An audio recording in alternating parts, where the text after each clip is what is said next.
አብርሃም እጅግ ደነገጠ። ዲና እኔ ራሴ ነኝ የመረስኩ በማለት እውነቱን ተናገረች። ዶክተር ርብቃም እጅግ ደነገጠች። እንዴት እውነቱን ተናገረች በማለትም ደንግጧ ትገኛለች። ንጹም እናቴን ትቼ ከዚህ በፍጹም አልሄድም፣ አብሬያት እሞታለሁ እንጂ እያለች ትገኛለች። ዶክተር ርብቃም ዲናን በመገፍተር እና በመደብደብ አምልጣ ከኤፊ ጋር ተገናኝቷ ጥሩ ጊዜ እያሳለፈች ትገኛለች። ሰላም ጤና ይስጥልኝ፣ እየሩስ ነኝ። ያለፈው ክፍል ላይ ትንሽ ላስታውሳችሁ። አብርሃም የደም ምርመራ እንዲያደርግ ርብቃ የዶክተር ስልክ ቁጥር ሰጥታው ይሄንን የደም ምርመራ በሚስጥር እንድታደርግ ነው የምፈልገው ስላለችው እሱም ምርመራውን አድርጎ ወደ ቤት እየገባ ያለ ዶክተር ርብቃም ኤፊ እየጠበቃት ከዛ ቤት ፍሌሹን ይዟ ልትወጣ ስትል ነበር ክፍሉ የተጠናቀቀው። አብርሃምን እባክህን ልቀቀኝ መሄድ እፈልጋለሁ ብትለው የትም አትሄጂም፣ አሁን ደም ምርመራ አድርጌ ውጤት ይዤ ስለመጣው እነግራቸዋለሁ በማለትም እያላቸው ነበረ። በዛንም ሰዓት አቢ የምን የደም ምርመራ ነው ያደረከው? ካዲያ ምንድነው እሱ ብላ ስትለው እሱም እጅግ ደንግጦ ስለነበረ ለረጅም ጊዜ የእንቅልፍ መድኃኒት ሲሰጠኝ ነበረ። ይህም ልቤን እንዲያደክም ማነው ይህንን እያደረገ ያለው? ውጤቴ ላይ ይህንን ታይቷል ብሎ ይላታል። ዲናም በዚህ ሰዓት እጅግ ትደነግጣለች። እሱም እጅግ በመደንገጥ እያፋጠጠ ሲጠይቃት ነበር። ማነው እንደዚህ ያደረገው? እኔ ካንቺ እጅ ብቻ ነው ምግብም የምመገበው ውሃም ቢሆን የምጠጣው። እዚህ ቤት ውስጥ ማን አለ? ዲና እንድትመልሽልኝና እንድትነግሪኝ እፈልጋለሁ ይላታል። እሷም ምንም አማራጭ ስለሌላት እኔ ራሴ ነኝ የሰጠው የእንቅልፍ መድኃኒት ብላ ትለዋለች። እሱም እንዴት ነው እንደዚህ የምታደርጊው? ምን ያህል ብትጨክኝና ክፉ ብትሆኝ ነው በማለት ሲጠይቃት እንዴት ክፉ እንደሆንኩኝ ታስባለህ? በማለትም ስትለው የልጄ አምላክ ባያስቀሬ ኖሮ እሞቼ ነበረኮ። ምን እያደረግሽ እንዳለሽ ግን ታውቆሻል እንዴ? በማለትም ይጠይቃታል። እሷም እኔ ላንተ በማሰብ እንጂ እንደዚህ ያረኩት ክፋትን አስቤ አይደለም። ክፋትን አስባ ነው ብለክ ካሰብክ አጽያት ትገባለ፣ ተሳስተሃል ብላ ትለዋለች። እና ምን አስበሽ ነው ብሎ ሲላት አንተ በእንቅልፍ እጦት እየተሰቃየ ስለነበረ ይህንን ሀሳብ አምጥቼ መድኃኒቱን የእንቅልፉን የሰጠው ራሴ ነኝ በማለት በድጋሚ ትናገረዋለች። አቢም በዚህ ሰዓት እንዴት እንደዚህ ታደርጊያለሽ? እውነት ለእኔ አዝነሽ ቢሆን ኖሮ ካዲያ አመት ሙሉ መድኃኒቱን ስትሰጭኝ ትቆያለሽ ወይ? በማለት ይጠይቃታል። እውነት የምትወጂኝ ቢሆንማ እንደዚህ አታደርጊኝም። ልብ ድካም እስኪዘኝ ድረስ ዝም ብለሽ 1 አመት ሙሉ መድኃኒቱን አሰጭኝም ብሎ ይላታል። እኔ ግን ከልቤ ነው የምወድሽም የማፈቅርሽም ነበረ። አሁን ግን ላንቺ የምሰጠው ልብ የለኝም፣ ልቤን አድክመሽብኛል በማለት ይላታል። እሷም አቢ ተሳስተሃል፣ ወደ ክፉ ወስደከው ከሆነ ተሳስተሃል፣ አጽያት ውስጥ ትገባለ። እኔ ለአንተ በማሰብ ነው እንደዚህ ያደረግኩት፣ አንተ እንዴት እንደዚህ ታስባለ? በማለትም እጅግ በመቆጣትና በመናደድ ውስጥ ትናገረዋለች። እሱም እጅግ እያለቀሰና ላበላብ ሆኖ ውሸትሽን ነው፣ እንዴት ምን አይነት ጨካኝ ብትሆኝ ነው? በማለትም ቁጭ ካለ በኋላ ተነስቶም ወደ ሳቤላ ጋር ይሄዳል። በዛው መካከል እንግዲህ ዶክተር እርብቃም ለመሄድ ሀሳቧን ተፋጠው እየተያዩ ነበረ። ባርኮንም እዛው ጎዳና ላይ እንደተዘረጋ ቀርቷል።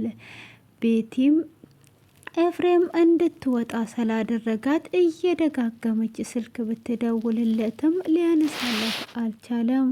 ወይኔ ልብሴን ልቀይር ሲሄድ አቆየሁት እንዴ ተቀይሞኝ ነው እንዴ በማለትም እየደወለችለት ትገኛለች።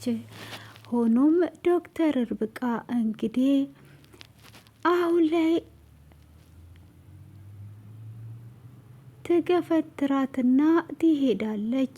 እሷም ወዴት ልትሄጂ ነው ብላ ብትላትም ምንም አያገባሽም በማለት ገፍትሯት ጥሏት ወደ ኤፍሬም ጋር ትሄዳለች። ኤፌንም ስታገኘው እጅግ ደስ ብላት እኔ የማገኝክ ራሱ አልመሰለኝም እንኳን ለዚህ ቀን አበቃን እያለች ሳለ ዲና እየደጋገመች በባርኮን ስልክ እየጻፈች እየደወለች ትገኛለች። ኤፍሬምም አየሻቸው አይደለ የሚጻጻፉት ጉድ የሚደዋወሉት ምን እንደሆነ፣ ይሄ ራሱ ለኛ አንድ ትልቅ ነገር ነው፣ ይሄ ራሱ ይጠቅመናል። አሁን ቪዲዮዎቹን አጥፍተሃል ወይ በዋነኝነት ስትለው፣ አዎ ቪዲዮዎቹን አጥፍቻለሁ። አሁን ደግሞ አንቺ ካመጣሽው ፍሌሽ ላይ ሁሉንም ነገር ጠርገን እናጥፋለን። ከዛን አንቺም የሰላም እንቅልፍሽን ትተኛለሽ ብሎ ይላታል። እሷም እኔ የጣፈጠኝ የሰላም እንቅልፍ ነው ያማረኝ፣ ሌላ ነገር አይደለም። አሁን እቅዳችንን ራሱ እንደ ድሯችን አብረን ለማቀድ ደርሰናል ተመስገን በማለትም ትናገረዋለች። ሆኖም ዲና እንግዲህ ለባርኮን ስልኩን ብትደውልለትም ሊሰራላት አልቻለም። ባርኮን አውቀ ከሆነ ግን እገልሃለሁ እያለች እየዛተች ስልኩን መደወሏን ልታቋርጠው አልቻለችም። ሆኖም በሽር ጋም በመደወል በሽርም ምንድነው ሲላት፣ እኔ የባርኮን እህት ነኝ አስታወስከኝ ወይ? ባርኮን ምን እንደሆነ አጣሁት፣ ምናልባት ከሰው ጋር ተጣልቶ ከሆነ ብላ ስትጠይቅ፣ ባርኮንን ማን ይነካዋል ብለሽ ትጨነቂያለሽ? እሱን እኮ ማንም አይነካውም በማለት ይነግራታል። ወዴት እንደገባ አጣሁት፣ ቴክስትም ብጽፍለት ሊመልስልኝ አልቻለም፣ ብደውልም ሊመልስልኝ አልቻለም በማለት ትለዋለች። በሽርም እኔ ሳገኘው እደውልልሻለሁ፣ ምንም እንዳታስቢ፣ ምንም አይሆንም በማለትም ያበረታታል። ሆኖም ኤፍሬምና ዶክተር እርብቃ ደግሞ እንግዲህ የወደፊት እቅዳቸውን ከማውጣታቸው የመጀመሪያ እቅዳችን ለአባቴ ሁሉንም ነገር ነግረን ቀለበት ማሰር አለብን፣ እንደምንጋባም መናገር አለብን ብላ ትለዋለች። እሱም ችግር የለውም፣ መጀመሪያ ረፍት አድርገሽ እናስተካክላለን፣ ሁሉንም ነገር በኔ ተይ፣ አንቺ ብቻ ደስተኛ ሁኝልኝ ብሎ ይላታል። አይ ቤቲም ከምትረብሸን ሁሉንም ነገር ቁርጡን እንድታቅ መናገር አለብን በማለት ትለዋለች። እሱም እሺ የኔ ውድ ምንም እንዳታስቢ፣ ዛሬ ከነባርኮን ቤት እንዳልወጣሽ እና እዛው እንዳለሽ ይሁንና ወደኛ ቤት ሄደሽ እኔ ጋር ታርፊያለሽ፣ ከዛም በኋላ ያለውን ነገር እንጨርሳለን በማለት እያወራት ሳለ ብር እፈልጋለሁ፣ ብር ያስፈልገኛል በማለት ትጠይቀዋለች። እሱም ብሩ ስለሌለ እጅግ ይደነግጣል። እኔ ሁል ጊዜም ብር ስጠይቅ ትደነግጣለህ፣ ምን ሆነክ ነው በማለት ስትለውም አይ ምንም፣ እኔ ብር ካላግባብ እንድታጠፊ ስላልፈለግኩኝ ነው በማለትም ይመልስላትና ይሄ ብር ቢኖር ኑሮ መቼ ከባርኮን ጋር ግብ ግብ እገባ ነበር እያለ ከዛን እሷም ብሩን ቶሎ እንድትሰጠኝ እፈልጋለሁ ስትለውም ምንም ነገር እንዳትጨናነቂ እሰጥሻለሁ፣ ምን ያህል ብር ነው የምትፈልጊው? ግን ካለ አግባብ እንድታጠፊ አልፈልግም ይላታል። እሷም 100,000 ብር ብቻ ነው የምፈልገው በማለት ስትለው እጅግ ይደነግጣል። እሱም ከደነገጠ በኋላ እሺ ይጨመርልሽ አያንስም እንዴ እያለ ሲቀልዳት እሷም 150,000 ብላ 200,000 ብር እፈልጋለሁ በማለት ትለዋለች። እሱም እጅግ ይደነግጥና መጀመሪያ ቤቲ ስትደውል ደጋግማ እየደወለችለት አንሳለት ስትልም አላነሳም ብሎ ነበረ። ግን ስለ ብሩ ካወሩ በኋላ ቤቲ ስትደውል ላንሳላት በቃ በማለት ይላታል። እሷም ለአሁን ላይ እንድታደርግ እፈልጋለሁ ለአሁን ላይ አድርግና አውራ ስትለው ለአሁን ላይ አድርጎም ሲያወራት የኔ ፍቅር የት ነው ያለው? ለምንድነው ስልክህንስ የማታነሳው? በማለት ትጠይቀዋለች። አሁን እኛ አካባቢ ያለው ካፌ ነኝ ያለሁት ቶሎ ነው ይላታል። እሷም እሺ በማለት ስልኩን እንደዘጋች ኤፍሬምም አሁን እዚህ እሷ ስለምትመጣ አንቺ ግዴታ መሄድ አለብሽ፣ እኔ ቤት ሂጂና እረፍት አድርጊ ተኝተሽ ጠብቂኝ ይላታል። እሷም እሺ በማለትም ስልኩን ካነሳላት በኋላ ቶሎ እንድትመጣ ስለነገራት ቤቲም ወደ እሱ ጋር ትመጣለች። ቤቲም እንደመጣች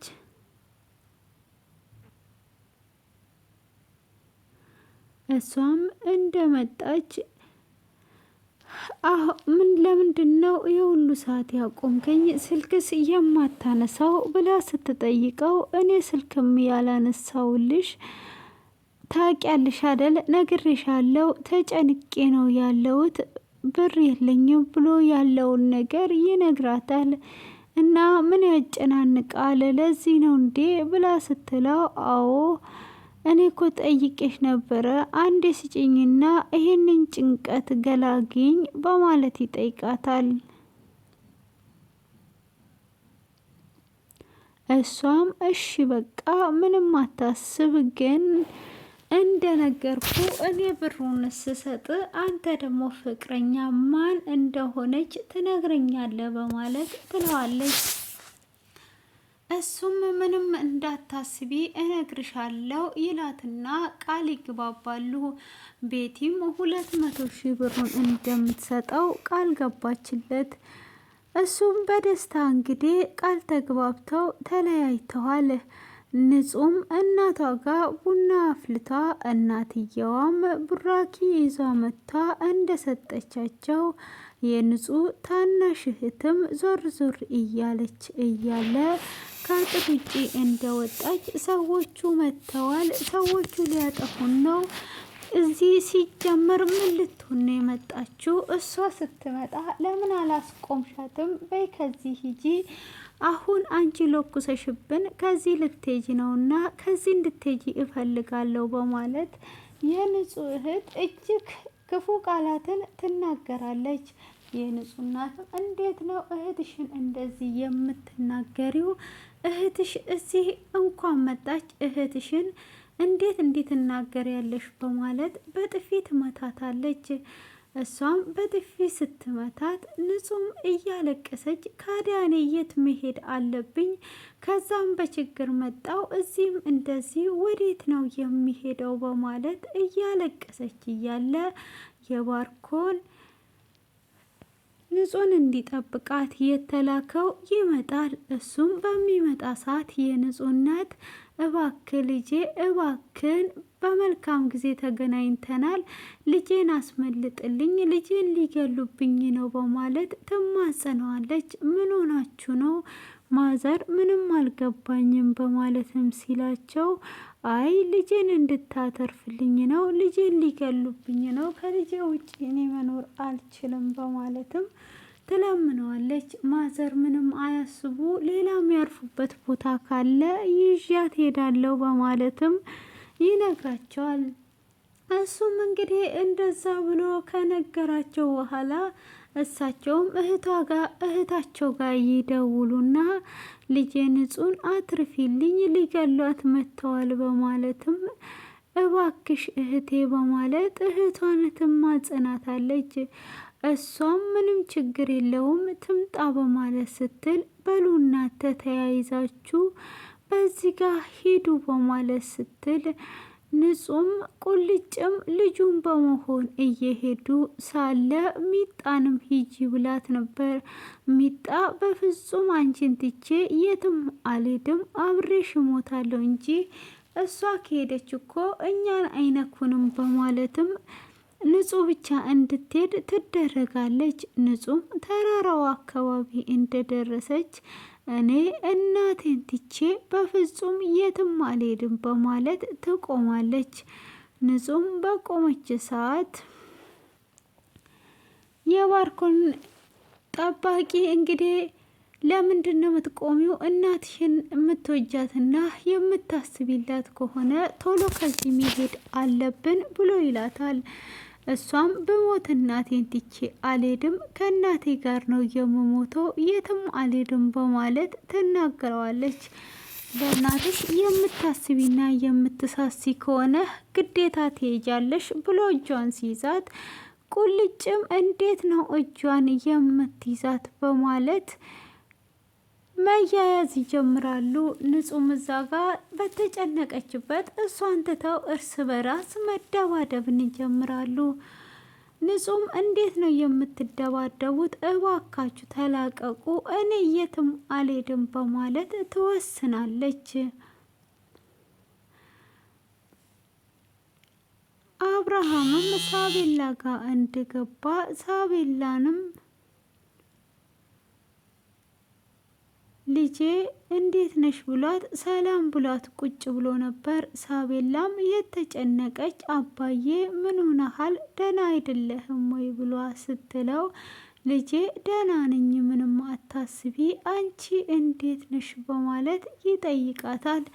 እኔ ደህና ነኝ አባዬ ምንም አታስብ ብላ ስትለው ልጄ አንድ ነገር ልጠይቅሽ ከኔ ምንም ነገር አትደብቂም አይደል ብሎ ሲጠይቃት አዎ አባዬ ምንም አልደብቅህም በማለት ትለዋለች።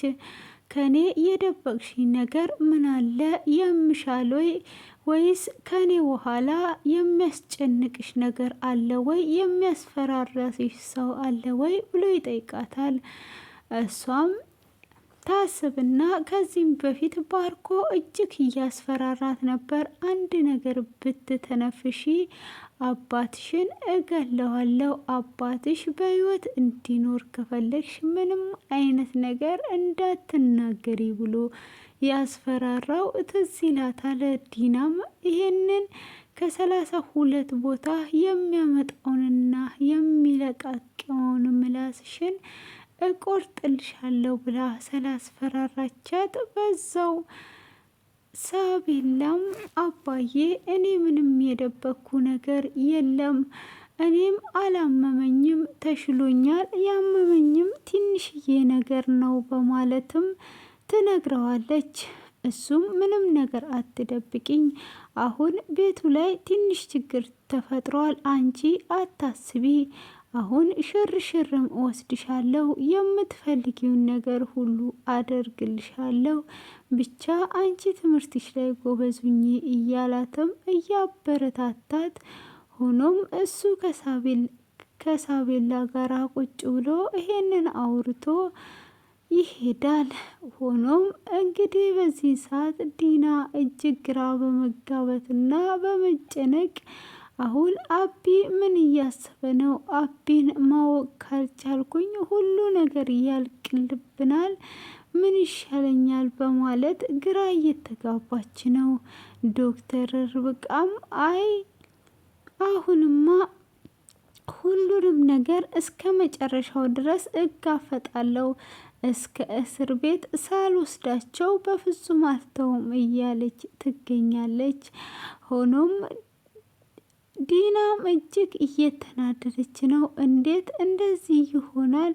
እቺ ሴትዮ እንደዚህ ያደረገችው እያለች በዛ እየተናደደች ሳለ ሆኖም ሌላ የምስራች ይመጣል።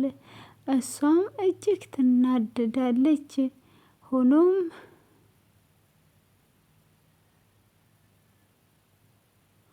እሱም ሽርሽር እንደሚወስዳት ስለነገራት ሳቤላም እጅግ ደስ ይላታል።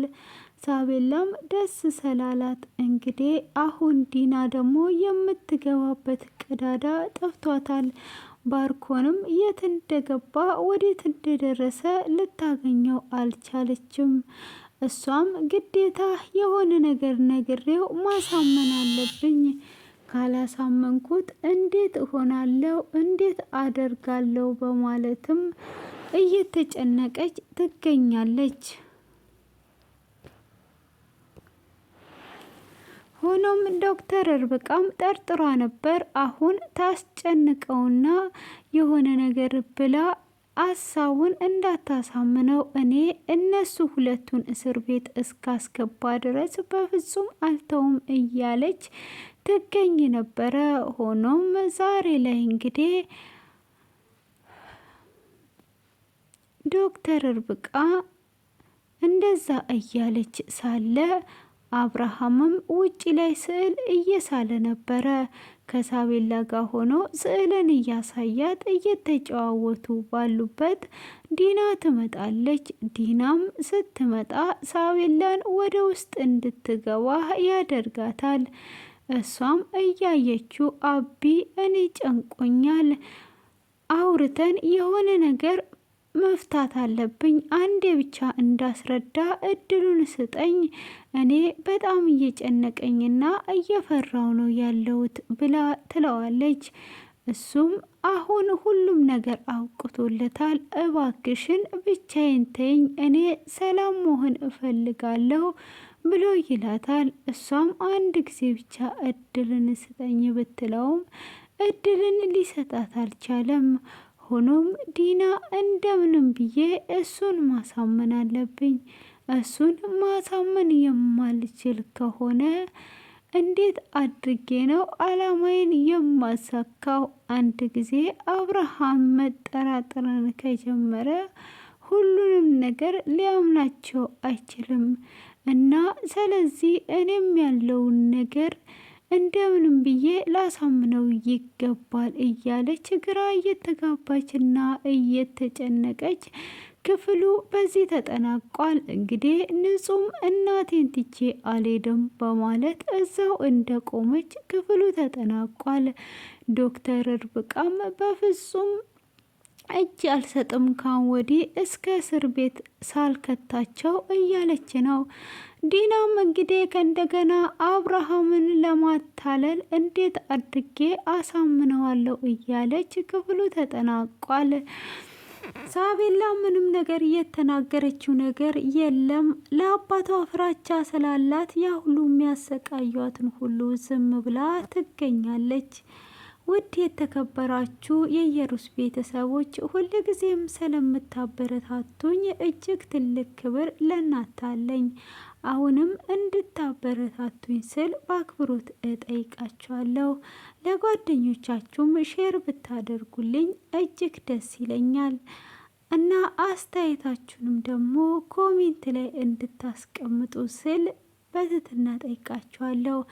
እንግዲህ አሁን እንደምታዩት እንግዲህ ዲና ባረገችው ነገር ሳይሆን የተጸጸተችው አብርሃምን እንዴት አድርጌ ነው ማሳምነው እያለች እያሰበች ትገኛለች። እንግዲህ እሷ መጀመሪያ ላይ የልብ ድካም እንዳለበት የእንቅልፍ መድኃኒትም እየሰጠችው የነበረው አብርሃም በልብ ድካም ቀስ እያለ በሞተበት ሰዓት ከባርኮን ጋር አንድ ላይ እንደሚኖሩ ፍላጎቷ ነበረ። ሆኖም ዛሬ ላይ ደግሞ ምን እያለችው እንሰማለን።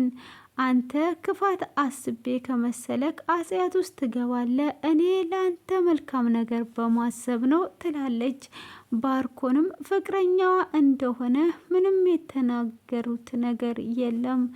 ባርኮን ወንድሜ ነው ብላ ነው ለአብርሃም ያስተዋወቀችው። ሆኖም እሱ ፍቅረኛዋ እንደሆነ ደግሞ ሲደርስበት ምን ይፈጠር ይሆን? ውድ ቤተሰቦቼ እንግዲህ ለዛሬ ያዘጋጀውላችሁ ይህንን ይመስላል። እኔ እንግዲህ ለዲና ይቅርታ ባይደረግላት ደስ ይላል። ዶክተሯን እንግዲህ አለማድነቅ አይቻልም። ንጹንም እንደዛው አለማድረግ አይቻልም። ሳቤላም ለአባቷ እያለች እየከፈለች ገና በሕፃንነቷ ያለው በጣም አስገራሚና አስተማሪ ነው። እንግዲህ ከዚህ ክፍል ብዙ ነገር እንማራለን። ከዚህ ድራማ እስከ መጨረሻ በትዕግስት ከተከታተልን የማንማረው ነገር የለም። እጅግ ብዙ ትምህርት አዘል በውስጡ የያዘ ነው። እንግዲህ እማትጠብቁት ሰው እንዲህ እየመረዛችሁ እንደሚገላችሁም ያስተምራል። ወንድሜ ነው ብላ ባሏንም አጠገቧ ጋር ማድረጓ አጃይብ የሚያስብል ነው። እንግዲህ ውድ ቤተሰቦቼ እጅግ የሚገራርምና አስተማሪ የሆኑ ድራማዎች ይመጣሉ።